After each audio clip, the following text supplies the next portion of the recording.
الحمدللہ ذی العزت والعلاء رب العالمین والصلاة والسلام علی سید الانبیاء والمرسلین والعاقبۃ للمتقین اما بعد فاعوذ باللہ من الشیطان الرجیم بسم اللہ الرحمن الرحیم وَأَمَّا بِنِعْمَةِ رَبِّكَ فَحَدِّثْ صدق اللہ مولانا العظیم ان اللہ وملائکتہ یصلون علی النبی یا ایہا الذین آمنوا صلوا علیہ وسلموا تسلیما اللہم صلی علی سیدنا و مولانا محمد وعلی آل سیدنا و مولانا محمد مبارک وسلم وصلی علیہ صلاۃ والسلام علیکہ یا سیدی یا رسول اللہ صلاۃ والسلام علیکہ یا سیدی یا حبیب اللہ صلاۃ والسلام علیکہ یا سیدی یا شفیع المذنبین وعلی آلک واصحابک یا سیدی یا رحمت للعالمین۔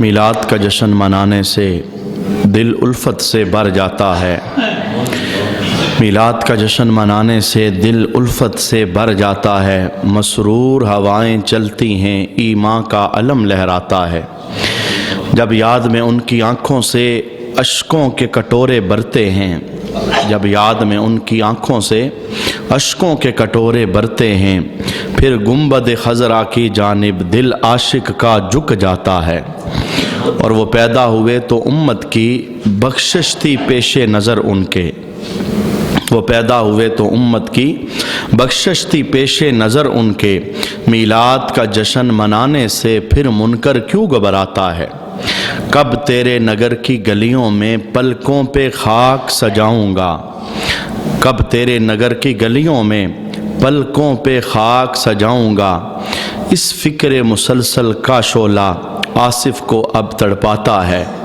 بعد از حمد و صلوات لائق عزت و تکریم جمیع احباب سامعین عالی وقار، ہمارا جو عنوان چل رہا تھا نبی کریم صلی اللہ علیہ وآلہ وسلم کی ازواج مطہرات کی سیرت، ہم نے گزشتہ جمعۃ المبارک میں مکمل سماعت کی، اور آج ہم نے خانگی زندگی میں جو نفرتیں پیدا ہوتی ہیں ان کے متعلق اپنی گفتگو کا آغاز کرنا تھا، چونکہ یہ عنوان بھی اپنی جگہ پر وقت کا متحمل ہے اور اپنے اندر بڑی تفصیل رکھتا ہے، اور اسی کے ساتھ جس وقت خانگی زندگی وہ کامیابی کے ساتھ آگے نہ بڑھ سکے تو اس کو ختم طلاق کے ذریعے کرنا ہوتا ہے، طلاق کے مسائل، طلاق کے بعد عدت کے مسائل، تو یہ عنوان کافی لمبا عنوان ہے۔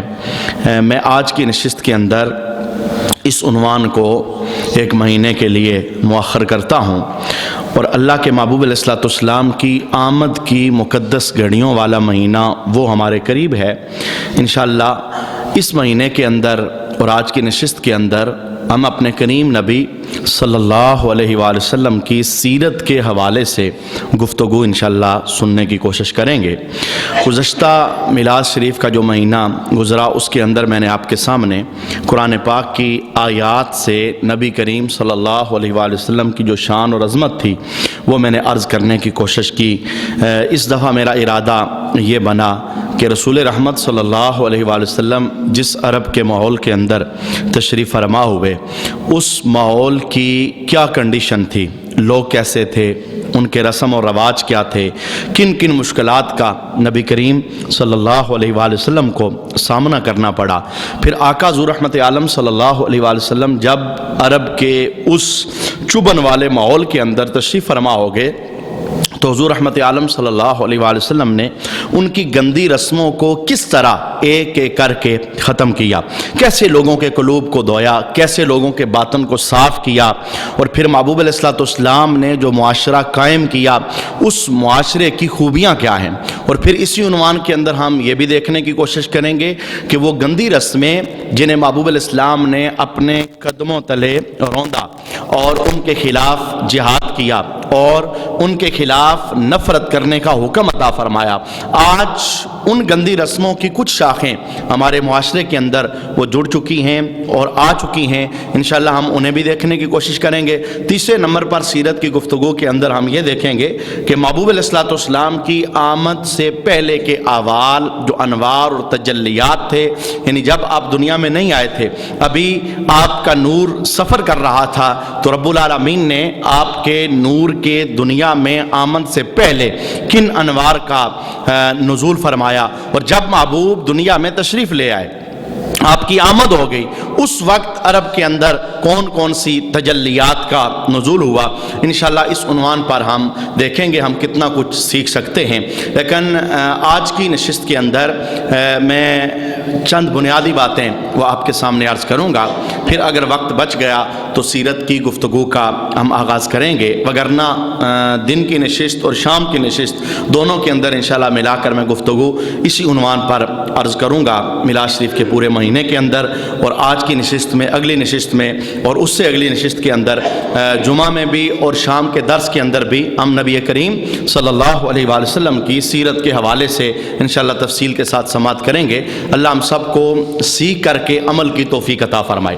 آج بنیادی طور پر ابھی میلاد شریف کا مہینہ وہ شروع نہیں ہوا، آغاز نہیں ہوا، ان قریب یہ روشن گھڑیاں ہمارے سامنے آئیں گی، تو میلاد کے مہینے کی آمد سے پہلے ایک کلمہ پڑھنے والے کو کیا اہتمام کرنا چاہیے، اور اسے میلاد شریف کی تیاری کیسے کرنی چاہیے؟ کیا یہ کوئی رسم ہے، رواج ہے، یا لوگ کرتے ہیں تو ہم بھی کر لیتے ہیں، یا یہ ہمارے لیے ضروری ہے اور اشد ضروری ہے، اور اس کے بغیر ایمان کی حرارت بندے کو حاصل نہیں ہوتی؟ تو آج کا میرا جو عنوان ہے بنیادی طور پر وہ آپ لوگوں کے ذہن اس جانب تیار کرنا کہ محبوب علیہ الصلوۃ والسلام کی جو آمد کی خوشی ہے، یہ خوشی معمولی نہیں، اس کے منانے کا حکم ہمیں رب عطا فرما رہا ہے۔ یعنی یہ عید جسے عید میلاد کہتے ہیں، یہ کوئی معمولی عید نہیں، میں کہتا ہوں عید الفطر، عید الاضحیٰ، یہ صدقہ ہے عید میلاد کا، بلکہ میں نہیں کہتا، ابن عربی کہتے ہیں، آپ فرماتے ہیں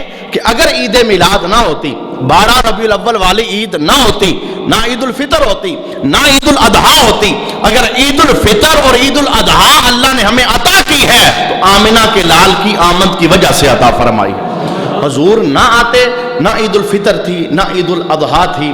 بنیادی طور پر میں نے آپ کے سامنے جو قرآن پاک کی آیہ مبارکہ تلاوت کرنے کی عزت پائی ہے، رب کائنات نے ہمیں ایک حکم عطا فرمایا، اس حکم کو باغور سنیے۔ رب العالمین کا ہم سب کے نام حکم ہے، وَأَمَّا بِنِعْمَةِ رَبِّكَ فَحَدِّثْ، جس کا ترجمہ یہ بنتا ہے اور اپنے رب کی نعمت کا خوب چرچا کرو۔ اللہ کا آرڈر، حکم، ہم سب کے نام، اور اپنے رب کی نعمت کا خوب چرچا کرو۔ بہت ساری نعمتیں اللہ نے ہمیں عطا کی ہیں، آنکھ نعمت ہے، کان نعمت ہے، اچھی صحت یہ نعمت ہے، خوبصورت چہرہ یہ نعمت ہے، جوانی نعمت ہے، اولاد نعمت ہے، آزادی نعمت ہے، سکون کے ساتھ کسی جگہ پر رہائش پذیر ہو جانا یہ نعمت ہے، غربت کے اندر اللہ نہ ڈالے یہ نعمت ہے، مالداری نعمت ہے۔ ہر چیز کے ساتھ رب العالمین نے ہمیں نعمتوں سے نوازا ہے، لیکن اگر میں آپ سے پوچھنا چاہوں کہ سب نعمتوں کی جان کون سی ہے، تو جواب یہ ہے کہ سب نعمتوں کی جان محبوب کی ذات ہے۔ اب یہ دیکھیے، یہ ایک ایسی نعمت ہے جس نعمت کے ساتھ جڑنے کی خواہش وہ نبیوں نے کی ہے، نبیوں نے اس نعمت کو پانے کی خواہش کا اظہار کیا، کاش آخری نبی کی امت میں آنا ہمیں نصیب ہو جائے، اور اللہ نے یہ نعمت ہمیں بن مانگے عطا فرمائی ہے۔ اس نعمت پر ہم انشاءاللہ کچھ باتیں سیکھنے کی سعی کریں گے۔ دوسرا حکم قرآن پاک نے ہمیں یہ ارشاد فرمایا، کون سا؟ رب العالمین کا فرمان ہے، قُلْ بِفَضْلِ اللَّهِ وَبِرَحْمَتِهِ، اے محبوب آپ فرما دو کہ جب تمہیں اللہ کا فضل مل جائے اور اللہ کی رحمت مل جائے تو ایک تیسرا کام تم نے کرنا ہے. کیا کیا ملے؟ ایک اللہ کا فضل ملے اور دوسرا اللہ کی رحمت میسر آ جائے. تو قرآن پاک نے کہا کہ تم سب کی ڈیوٹی ہے، تم نے ایک تیسرا کام کرنا ہے. وہ کون سا ہے؟ فَبِذَالِكَ فَلْيَفْرَحُوا. تو تمہیں چاہیے کہ تم اس پر خوب خوشیاں مناؤ.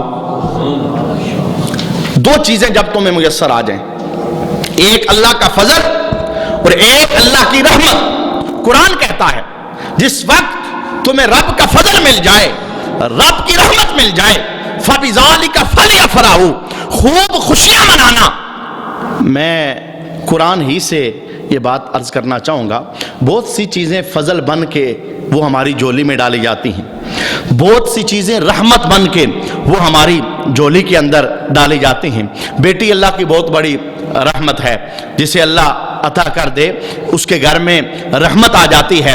بہت ساری چیزیں ہیں جو رحمت اور فضل بن کے ہماری جولی میں اللہ ڈالتا ہے. لیکن قرآن پاک اس آیت کا مصداق کون ہے؟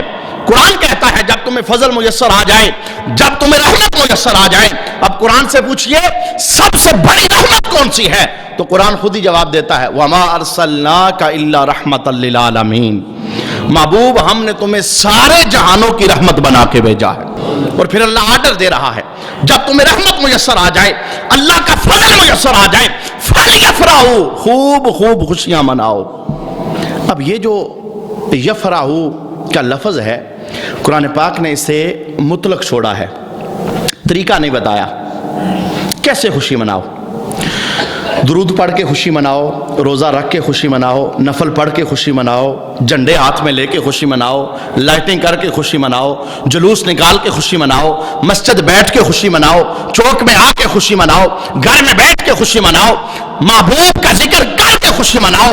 رب نے فضل اور رحمت عطا کیا، مطلق چھوڑ دیا. اور مطلق چھوڑنے کا معنی کیا تھا؟ مفسرین کہتے ہیں معنی کیا تھا؟ چونکہ ہر خوشی میں جو انداز ہوتے ہیں، ہر دور کے اندر خوشیوں کے انداز بدلتے رہتے ہیں.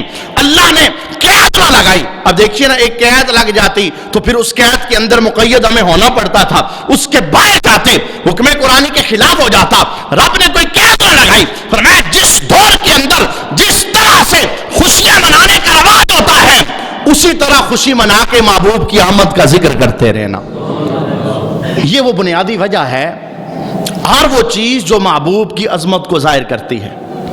دیکھیے نا، اگر آپ اپنی ذاتی زندگی کو دیکھیں، ہم خوشیاں کیسے مناتے ہیں؟ اللہ بیٹا عطا کر دے، مٹھائیاں تقسیم ہوتی ہیں. جو تھوڑا اور مالدار بندہ ہوتا ہے وہ دعوتیں کرتا ہے لوگوں کی.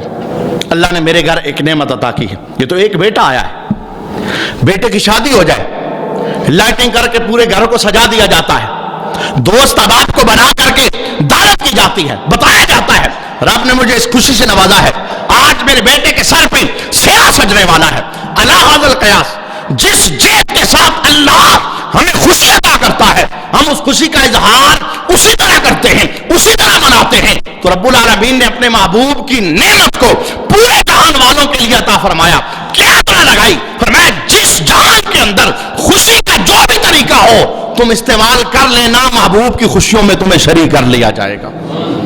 اگر محبوب کی خوشی جھنڈے لگا کے ملتی ہے ویسے کر لینا، محبوب کی خوشی نعرے لگا کے ہوتی ہے ویسے کر لینا، جلوس نکال کے ہوتی ہے ویسے کر لینا.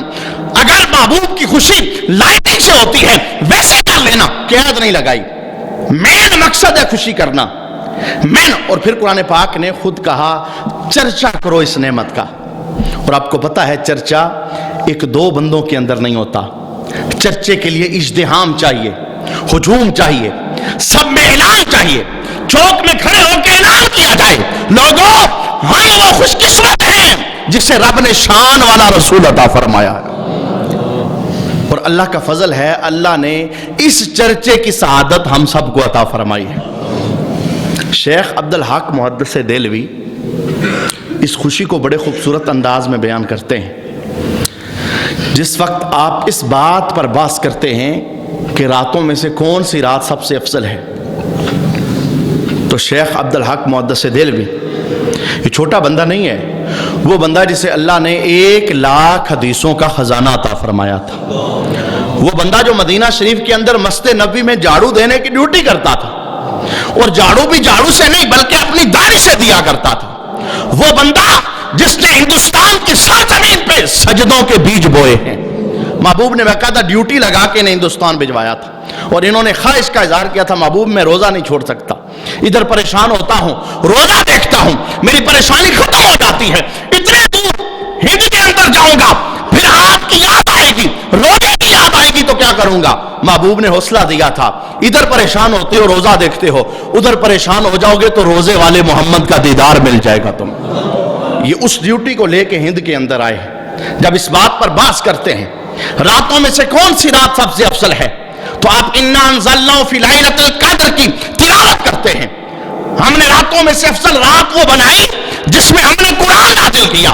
آپ اس پر بحث کرتے ہوئے کہتے ہیں لوگوں جس رات میں قرآن آ جائے وہ ساری راتوں سے اعلیٰ ہوتی ہے، تو جس رات میں قرآن لانے والا محمد آ جائے، رب نے خود کہا پہاڑوں پہ قرآن رکھتے تو ریزہ ریزہ ہو جاتے، کسی کے سینے میں جرأت نہیں تھی کہ قرآن کو برداشت کر سکتا، اس بوجھ کو برداشت کر سکتا، جس بوجھ کی وجہ سے پہاڑ ریزہ ریزہ ہو جاتا، آج 10 سال کا بچہ اسے اپنے سینے میں کیسے محفوظ کرتا ہے؟ یہ محبوب کے سینے کی برکت ہے، انہوں نے نور بنا کے آسان بنا کے امت پر پیش فرما دیا۔ تو آپ اس بحث کو آگے چلاتے ہیں، کہتے ہیں اگر جس رات میں قرآن آ جائے وہ رات شب قدر ہے، ساری راتوں سے اعلیٰ ہے، تو جس رات میں صاحب قرآن آ جائے اسے اللہ نے قدر والی رات سے بھی اونچا مرتبہ عطا فرمایا۔ بہت ساری چیزیں ہوتی ہیں جنہیں دوسری چیزوں سے سمجھا جا سکتا ہے، اور آپ فرماتے ہیں جو قدر والی رات ہے، اس رات کو اہمیت تب ملی کہ محبوب آئے، محبوب کی وجہ سے، محبوب کی نسبت سے قدر والی رات کو اہمیت ملی۔ جو ملائکہ کا نزول اس رات میں ہوتا ہے وجہ محبوب کی ذات ہے، محبوب نہ ہوتے نہ قرآن ہوتا نہ قدر والی رات ہوتی۔ رب نے جو قدر والی رات کو قدر عطا کی ہے، عظمت عطا کی ہے، محبوب کی نسبت کی وجہ سے۔ بھئی جس کی نسبت کی وجہ سے کوئی چیز مقدس ہو گئی ہے تو خود اس نسبت کا کیا حال ہوگا؟ اب اگر خواجہ قمر الدین سیالوی رحمۃ اللہ تعالیٰ علیہ آپ یہ جملہ بول جاتے ہیں، اور چھوٹے نہیں ہیں، بہت بڑے بندے ہیں، آپ کہتے ہیں جس گھوڑے کے اوپر صحابی بیٹھ جائے اس گھوڑے کے نتنوں کے اندر جو خاک جمع ہو، کائنات کے سارے ولی مل کے اس خاک کا مقابلہ نہیں کر سکتے۔ پوچھا جائے بھئی وجہ کیا ہے؟ فرماتے ہیں وجہ یہ ہے اس گھوڑے کی نسبت اس ہستی کے ساتھ ہے جس نے ایمان کی حالت میں محبوب کا چہرہ دیکھا ہے۔ اب دیکھیے نا، نسبت ادھر ہو جائے تو مقام کتنا اونچا میسر آ جاتا ہے، ناک میں جمی خاک کا کائنات کے ولی مقابلہ نہیں کر سکتے۔ تو اگر نسبت مشترکہ کی وجہ سے قرآن میں جس رات میں آیا ہے وہ رات عظیم ہو گئی، تو جس رات میں خود مصطفیٰ آئے ہیں اللہ نے اسے کتنی عظمت عطا فرمائی ہے۔ یہی وجہ ہے قیامت تک کے لیے اس رات کا ذکر جاری و ساری کر دیا گیا۔ کائنات کو پتہ ہوتا ہے ترتیب قائم ہے، اور انشاءاللہ اس ترتیب کو کوئی مٹا نہیں سکے گا، نشیب و فراز آتا رہے گا۔ زندگی کے اندر دور بدلتے جائیں گے، جدت آتی جائے گی، لیکن جو آگے بڑھتے چلے جاؤ گے آپ دیکھو گے محبوب کے ذکر میں بلندی آتی چلی جائے گی۔ یہ ہمارا محتاج نہیں ہے نا، اس ذکر کی بلندی کی ذمہ داری اللہ نے اپنے ذمہ کرم پر لی ہے۔ ہو سکتا ہم پر چھوڑا جاتا ہے تو ہم تو بہت ساری چیزوں کو گم کر چکے ہیں، ان کے حالات اور ان کی کیفیات وہ بدل گئے، لیکن یہ ذکر مصطفیٰ کی جو بلندی ہے اس کی ذمہ داری اللہ رب العالمین نے اپنے ذمہ کرم پر لی ہے۔ باتیں بہت سی ہیں جو اس جگہ پر کی جا سکتی ہیں، لیکن علامہ بدر الدین عینی عمدۃ القاری کے اندر ایک بڑا خوبصورت جملہ ارشاد فرماتے ہیں، اور اسی کو سامنے رکھتے ہوئے شیخ عبدالحق محدث دہلوی ان لوگوں کے لیے جو لوگ میلاد کے مبارک مہینے کے اندر، میلاد کے مبارک ساتوں کے اندر خوشیوں کا اظہار کرتے ہیں، اس جگہ پر جب ہم سیرت کے اعتبار سے پہنچیں گے انشاءاللہ تفصیل سے میں عرض کروں گا، لیکن اس وقت ایک دلیل سنیے۔ عمدۃ القاری کے اندر بڑا خوبصورت جملہ لکھا، محبوب جب دنیا میں آئے تو ابو لہب نے اپنے بھتیجے کی خوشی کے اندر جس لونڈی نے آپ کو آ کے خوشخبری دی تھی اسے انگلی کے اشارے سے آزاد کر دیا۔ کہتے ہیں جس وقت ابو لہب مر گیا حالت کفر کے اندر، ابو لہب جس وقت مر گیا تو مرنے کے بعد خواب کے اندر گھر والوں نے دیکھا، پوچھا تیرا کیا حال ہے؟ کہنے لگا بہت برا حال ہے، لیکن ہر پیر والے دن اس انگلی سے مجھے پانی دیا جاتا ہے جس انگلی سے میں نے بھتیجے کی آمد کی خوشی کے اندر اپنی لونڈی صوفیہ کو آزاد کیا تھا۔ اس جملے کو تحریر کرنے کے بعد شیخ عبدالحق محدث دہلوی آپ بہت خوبصورت جملہ لکھتے ہیں۔ آپ فرماتے ہیں پھر یہ بات سمجھی جا سکتی ہے اگر کافر بھی ہو، ابو لہب کافر بھی ہو، حالت کفر کے اندر دنیا سے چلا جائے، وہ محبوب کی آمد کی خوشی منائے، نبی سمجھ کے نہیں بھتیجا سمجھ کے، اللہ اسے بھی محروم نہیں کرتا، مرنے کے بعد اس انگلی سے اسے پانی دیا جاتا ہے۔ تو شیخ عبدالحق محدث دہلوی کہتے ہیں کہ اگر کافر خوشی منائے تو اس کے اعزاز کا یہ حال ہے، تو جو ایمان والا خوشیاں مناتا ہے اللہ اسے کتنا اعزاز عطا فرمائے گا۔ میں نے بنیادی طور پر یہ جو عنوان شروع کیا آپ کے ذہن تیار کرنے کے لیے، جیسے گزشتہ سال میں اس بات میں خوشی محسوس کرتا ہوں، 4 سال پہلے یا 5 سال پہلے میں آپ کے علاقے میں آیا، بہت بجھا علاقہ تھا، خاص کر کے میلاد کے حوالے سے۔ یعنی اس علاقے میں تو جو پہلا میلاد تھا میں نے دیکھا کہ پتہ ہی نہیں تھا بھائی ادھر بھی کوئی خوشی سارے مناتے تھے، اظہار بھی کوئی چیز ہوتی ہے نا، جس گلی سے کوئی گزر جائے اور گزر کے اس کے ذہن میں تصور پیدا ہو، یہ وہ گلیاں ہیں جہاں عاشق رسول بستے ہیں۔ آپ سب کو اللہ نے بڑے خوبصورت گھر عطا کیے ہیں، یہ گھر مزید خوبصورت بن جائیں گے جب محبوب کی خوشی میں شریک ہو جائیں گے۔ کائنات کا ذرہ ذرہ وہ محبوب کی آمد کی خوشی مناتا ہے۔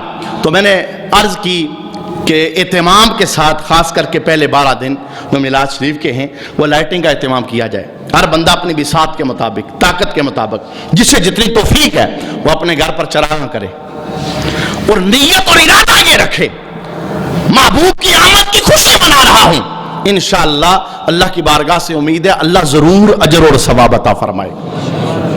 امید ہے پچھلی دفعہ بھی آپ نے بہت خوبصورت اہتمام کیا، بڑا رنگ منا تھا، اور اس دفعہ بھی میلاد کی آمد سے پہلے اس بات کی تیاری کریں گے جس سے جو ہو سکتا ہے، گھر کے اندر لائٹنگ کریں، نالین شریف لگائیں، جو بھی محبوب کی نسبت والی چیزیں ہیں بالکل اہتمام کے ساتھ دل میں ارادہ رکھ کے کہ ہم محبوب کی آمد کی خوشی منانے جا رہے ہیں، تو دیکھنا اللہ رب العالمین قلبی روابط کیسے مضبوط فرماتا ہے۔ دوسری بات،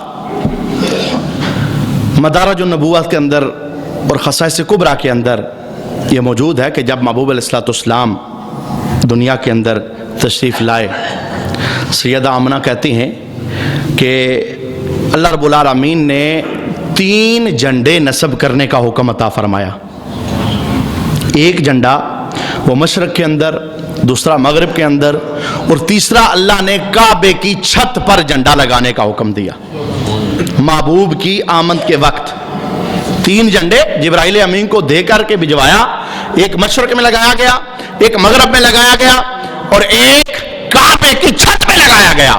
تو جب میلاد شریف کے مہینے کی ابتدا ہو، مہینہ شروع ہو، ہر مسلمان کلمہ پڑھنے والا اس کے گھر پہ جھنڈا ہونا چاہیے، وہ گاڑی رکھتا ہے تو گاڑی پہ جھنڈا ہونا چاہیے، موٹر سائیکل ہے تو موٹر سائیکل پہ جھنڈا ہونا چاہیے، دکان ہے تو دکان پہ ہونا چاہیے، مارکیٹ ہے تو مارکیٹ پہ ہونا چاہیے۔ یہ دیکھیے محبوب کے ساتھ نسبت ہے نا۔ اب یہ دیکھیے یہ کسی پارٹی کا جھنڈا تھوڑا ہے، الیکشن آئے لوگ جھنڈے لہرا کے بتاتے ہیں ہمارے گھر نہ آنا، ہم فلاں پارٹی کے ساتھ تعلق رکھتے ہیں اور اسی کو ووٹ دیں گے۔ جھنڈا لگا کے اعلان ہوتا ہے ہم اس پارٹی کے ساتھ مخلص ہیں۔ میں کہتا ہوں سبز جھنڈا لگا کے اعلان کر دو ہم محبوب کے ساتھ مخلص ہیں، جو حضور کی پارٹی ہے، گنبد خضرا والی پارٹی ہے، تاکہ جس بندے کو دل کا دورہ پڑتا ہے یا جس کے اندر بیمار ہے، محبوب کے بغض کے اندر جلتا رہتا ہے، وہ کبھی آپ کا رخ نہ کر سکے۔ یہ ایک اعلان ہے۔ میں کہتا ہوں اگر آپ یہ کہو گے نا سارے راضی ہو جائیں، سارے راضی نہیں ہوتے، اور سب کو راضی کرنے کی ضرورت بھی نہیں ہے، راضی صرف کرو اللہ اور اللہ کے رسول کو۔ اور اگر اس مرکز میں آ کے کوئی ناراض ہوتا ہے، لاکھ ناراض ہو جائے، اپنی دکان کو سجائیے، مارکیٹ کو سجائیے، گاڑی کو سجائیے، اپنے گھر میں جھنڈا نصب کیجئے، اور اس لیے نصب کیجئے کہ یہ جبرائیل امین کی سنت ہے۔ جب محبوب آئے تھے ایک مشرق میں ایک مغرب میں. اب جبرائیل نے ظاہر ہے خود تو نہیں کام یہ کیا تھا, رب نے حکم دیا تو جبرائیل نے یہ کام کیا تھا.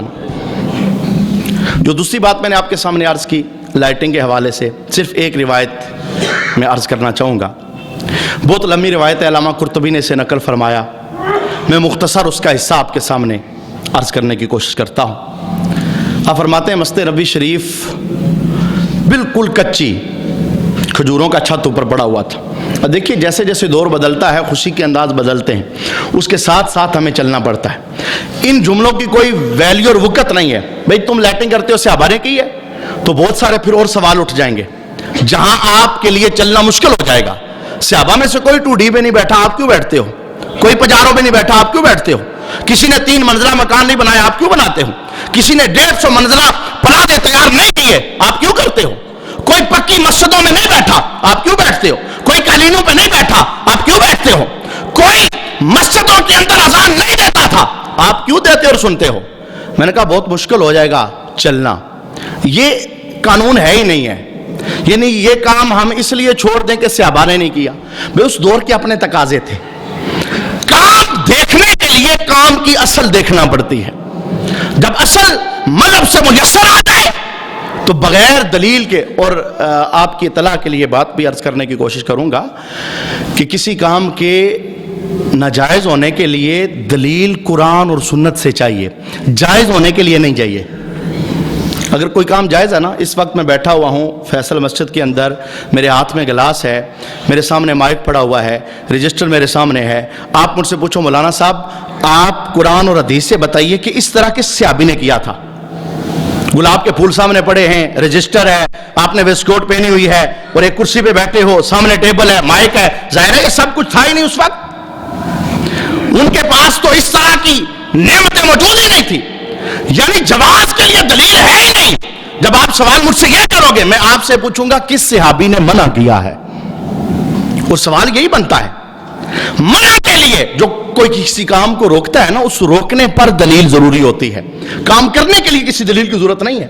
جن کاموں سے روکنا تھا محبوب نے روک دیا, جن کی اجازت دینی تھی اجازت دے دی, جن کاموں سے محبوب نے خاموشی اختیار کی ہے قیامت تک کے لیے اس کا جواب خود ہی حضور نے عطا فرما دیا. اور ہر وہ اچھا کام جس اچھا کام کرنے کی وجہ سے محبوب کی شان میں اضافہ ہو. امام قسطلانی کا بہت خوبصورت جملہ, اور اسے دل کے اندر بسائیے, خاص کر کے میلاد کی راتوں کے اندر.